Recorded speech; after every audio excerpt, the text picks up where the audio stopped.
Nyo ba guys, may nakakatuwa na kwento si Sir Joel Sportswear. Kasi meron siyang kaibigan niya, no, na may water station.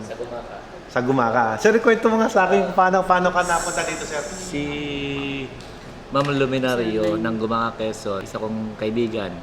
Dati siyang konsyal ng bayan ng Gumaka.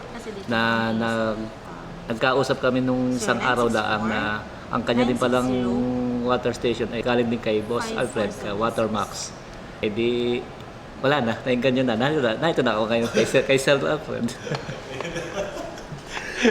Di ba? Yan yung buhay na patunay na kami narekomenda ng kliyente namin. Tapos sir, ilang taon bago nasira yung tubigan niya, sir? Sabi po sa akin ni Ma'am, 5 years bago nakapagpalit ng membrane. Sabi, hindi nga ako halos makapaniwala kasi dati may water station ako, taon-taon ako nagpapalit ng membrane. 5 taon, walang problema yung machine. Bawi na yung puhunan, boss. Bawi na, di ba? Kaya sulit na investment. Kaya ngayon, package na kinuha ko kay Sir. Kilala nga siya ng head. So ayan guys, sa mga taga Gumaka, Quezon, hintayin niyo po ang Kuya Joel Sportswear dahil magbubukas po dyan ng Watermax at package 9 ang kanilang makina. Kaya siguradong quality, dekalidad ang kanilang produkto. Baka may bukso ka pa din, sir. Wala, binabati ko lang po ang taga-Gumaka po. Malapit po mag Watermax dyan.